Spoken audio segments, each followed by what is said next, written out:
storytelling comes from human experience and human connection. And so a huge part of what we're doing is just getting everyone in a room, have good conversations, ask questions, be very vulnerable and honest with each other. Only the love, only the love, only the love, only the love.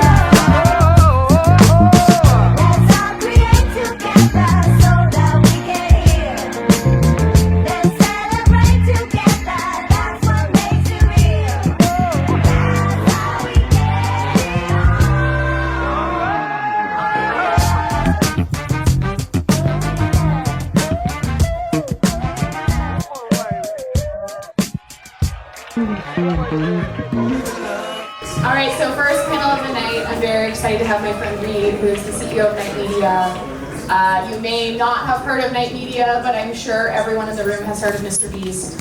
Reed, thank you for joining. Oh, it works, okay. Good to see everyone.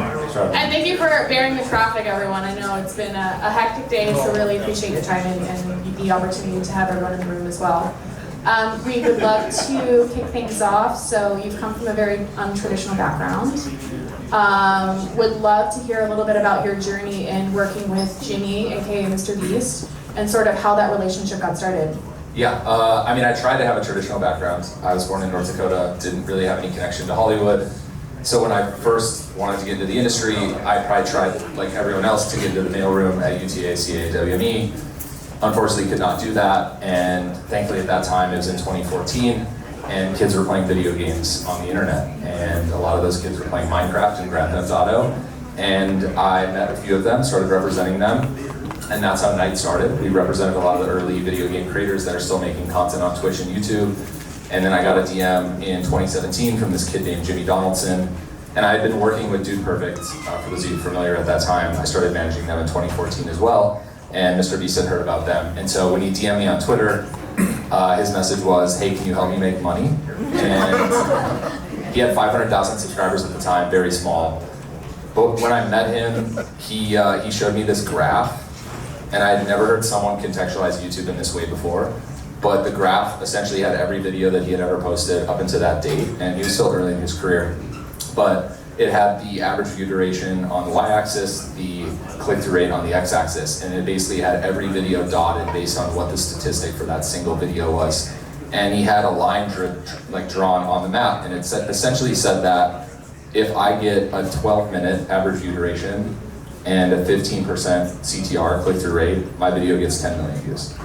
And at the time, no one had thought about YouTube that way. And so, you guys probably hear like the beastification of YouTube. It started in 2017, and him and I sat on the couch every single day, watched every intro, dissected videos, dissected edits. He's the only person in the world that I think films the start of the video for a full day. It takes him the full day to film the first 1 minute of a video because he thinks about every single word. But at that time, we had really just obsessed over those two statistics. If we can get that average view duration, that click-through rate, we knew that we could go viral. And I mean, the rest is kind of history. We just put every dollar we had back into the channel, and I think the first year we gained 10 million subscribers, the next year was 27 million, and it was just kind of off from there. Yeah, that's amazing. And to give you some context, so when I started Worklife in 2015, as an angel investor, then went out and raised outside funds in 2019. Our investors are the founders of Twitch, Spotify, Cameo, and YouTube, and so I very much believe that the next generation of talent is probably building and working and doing cool things from their childhood bedroom, and so I think that we should take things that kids are doing very seriously. I think one of the questions that comes up a lot, and this is something that we hear a lot when engaging with some of the top talent agencies or engaging with more traditional production companies and studios, how do you think the world of a creator has evolved, and do you feel that they're getting they're taken more seriously in Hollywood than they were previously? Yeah, I think, the evolution of a creator has obviously changed with short form. I think that was the first paradigm shift we've ever seen. And at the time in 2017, Jimmy and I tried to get an agency. We met with CA, we met with UTA, we met with WME. We weren't laughed out of the room, but they were essentially oh, this isn't a real thing. Come back to us when you're ready. And so, we did those meetings. We couldn't really get any traction. So we were fuck it, we'll do it ourselves. And so we went agentless for 6.5 years, didn't really talk to them, just kind of brute forced everything. and we didn't really get taken seriously. No one in the town, like I think up until 2022, I don't think people really cared about Mr. Beast. And going into COVID, Jimmy was not really a personality going into COVID. And I remember we were in Amsterdam on a little vacation, and this was like at the tail end of COVID. And again, we didn't really know, like we were locked away during COVID in a warehouse filming videos every single day. We had a full-time person COVID testing everyone. And so when we came out of COVID, he had gained close to 45 million subscribers. And he couldn't walk down the street in Amsterdam. It was like the first time I was like, holy shit. Like we literally can't go anywhere. That's when I thought that the town started taking it more seriously. Fast forward a couple months, we did the cover of Rolling Stone, then the cover of Forbes, and then it's like the snowball started to roll. We won 2 Kids' Choice Awards, but it took a lot of time. Like I think like the town is a little bit more accepting of creators now. I think like A24 accepting Rocka Rocka, making Talk to Me, that being a big success, which has kind of led into Markiplier and Iron Lung, which like we're now seeing a little bit of traction with creators as filmmakers. I don't think creators can act. I think they've never taken the craft seriously. I think they all think they can act, but like they don't like put in the time to actually go to acting school. They're just like, I post YouTube videos, I could be in this movie, and it just hasn't worked. So I'm like, creators as actors, I am not bullish on. Creators as filmmakers, I think there's some incredible filmmakers on YouTube and TikTok right now, and I think I think his name's Curry's one of them from That's a Bad Idea that is now going to direct the new Texas Chainsaw Massacre. We're seeing these kids get discovered. Even if you're an agent, you're like, damn, like I kind of have to doom scroll to like discover people now. This is like where kids are. And so I was just like, thankfully early in 2014, I was like doom scrolling at that age. So yeah, that's great. And thank you for the hot takes. That's what we're here for. We sat through all the I'm sure everyone in here to get the hot way. takes. No, it's great. Like they can act. When you think about trends that you're tracking closely, whether it's for Jimmy or for up and coming talent, like what are some of your overrated, underrated? Like I think right now we're hearing a lot about vertical shorts, we're hearing a lot about micro dramas, we're hearing a lot of things that are a little bit more mobile first. Are there other trends that you think are really important that we should all be aware of? Man, I still think live is an unexplored frontier that Twitch was early to. We represent Kai Cenat. Obviously, we've been at the forefront of that, and whether it's Mafiathon or any of the stuff, Streamer University that he's done, we think live is a really important aspect of entertainment. Who knows what is going to happen with AI over the next 10 years? It's going to be really hard to disrupt live. I think that's why the sports rights are worth so much money now. That's why everything is moving in that direction. So that's one. I don't think short form is going anywhere, unfortunately. I think kids are like just have cracked brains and they want to watch content, they want short videos. Like I don't see that trend going anywhere. So those are the two that I think over the next 3 years that I'm really bullish on, is just more short form content, better live productions. I think people got really good at just playing video games in front of their TV, in front of their computer, but now we're seeing real productions play out live. I think it's only a matter of time before someone like RDC World or whoever creates the next version of SNL on Twitch, and they're just gonna bring together like these funny kids across TikTok and YouTube, and they're just gonna do it themselves. Like I do think that's gonna happen. I just think they need the production know-how and the chops to be able to like put a show together. That like feels inevitable. Yeah, that's amazing. How do you think offline plays a role? Like you mentioned Mr. Beast getting spotted on his first overseas trip. I remember during the COVID era, a lot of the best creators were all living in hype houses. Like, do you think that offline still plays an important role, or is that something that we've kind of played out? Yeah, the whole TikTok house, the creator organization thing is a thing of the past. I don't think anyone figured out a business model. We just saw FaZe Clan fail, which I think was like the last domino to fall. I don't think that those things are a thing. I mean, maybe the Bop House survives, I don't know. So maybe like OnlyFans homes become a thing. But like in terms of content houses, I don't think it's a real thing. When you say offline, there's so many things that come in my mind. Like, what do you specifically mean by offline? Yeah, good question. I mean, I think anything that's a little bit more low fidelity, I think even live to an extent is like taking it from being overly produced to something that's a little bit more organic.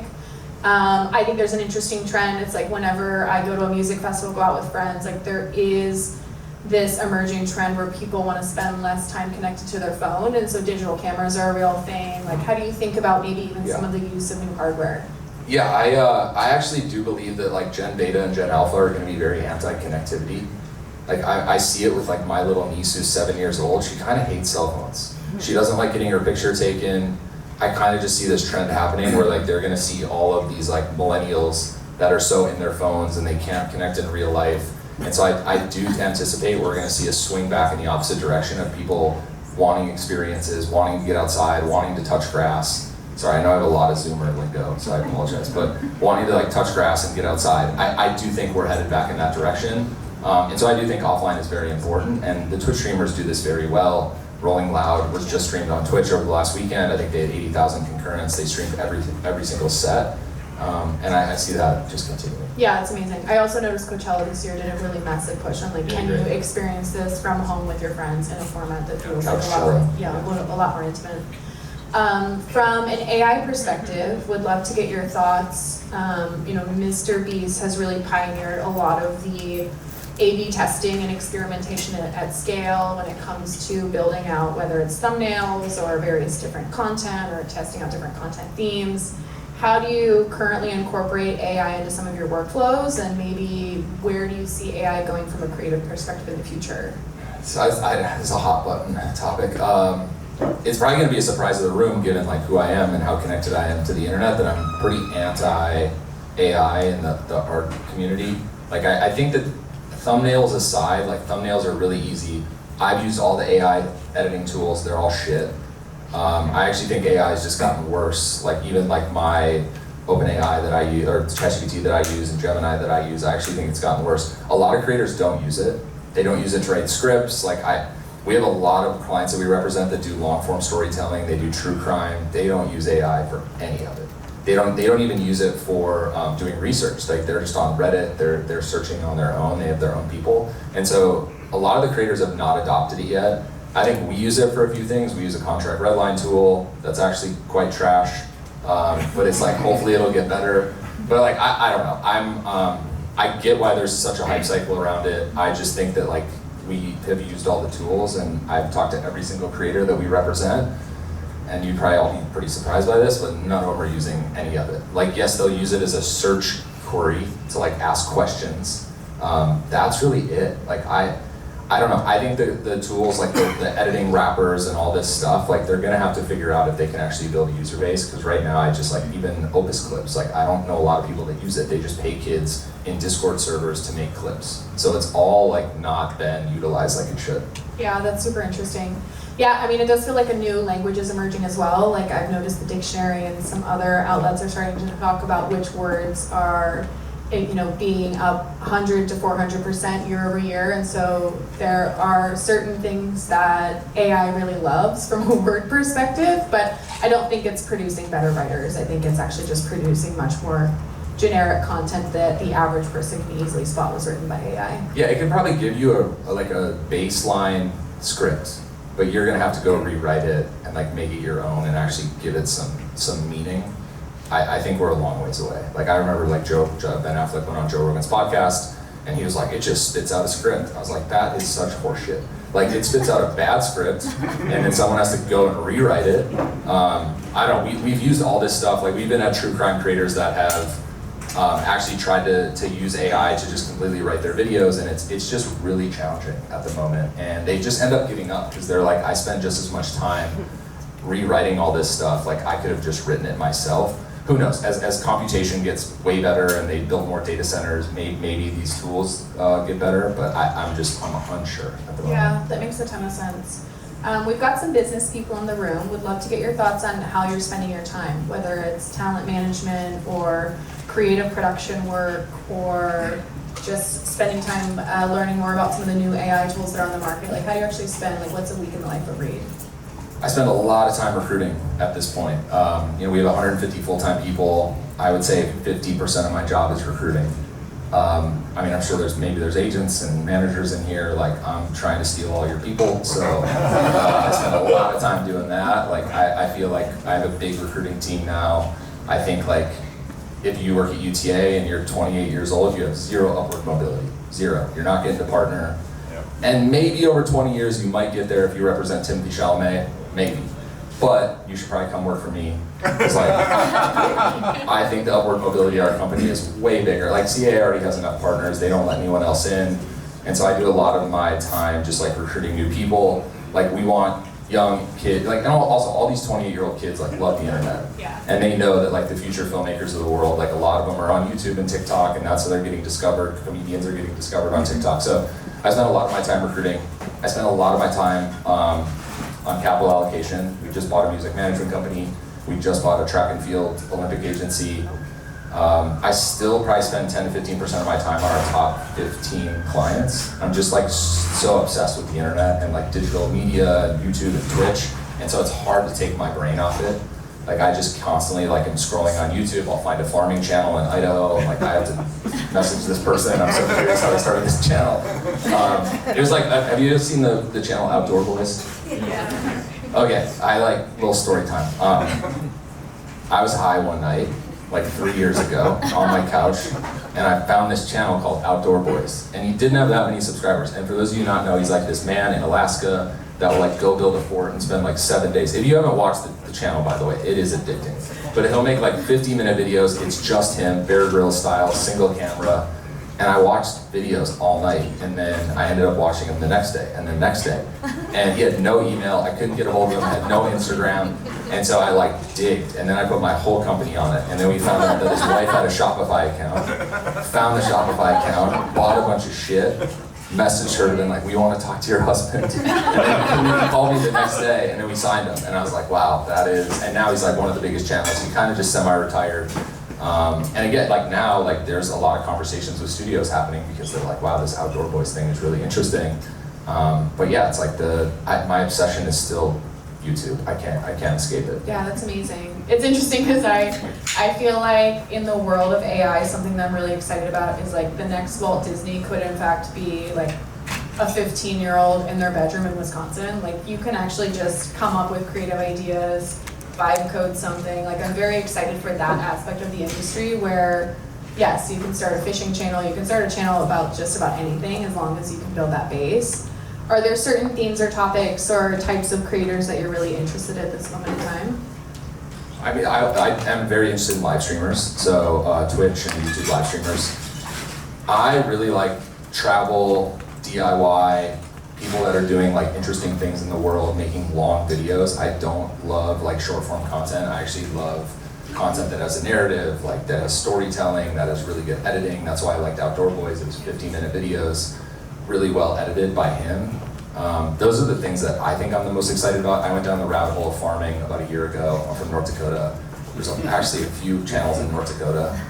We had to sign both, but we can't not sign the channels in North Dakota. So there's one in North Dakota, Tia Weston. She goes to North Dakota, buys like really broken down homes, and then she'll rebuild them from scratch, and then she'll give them away.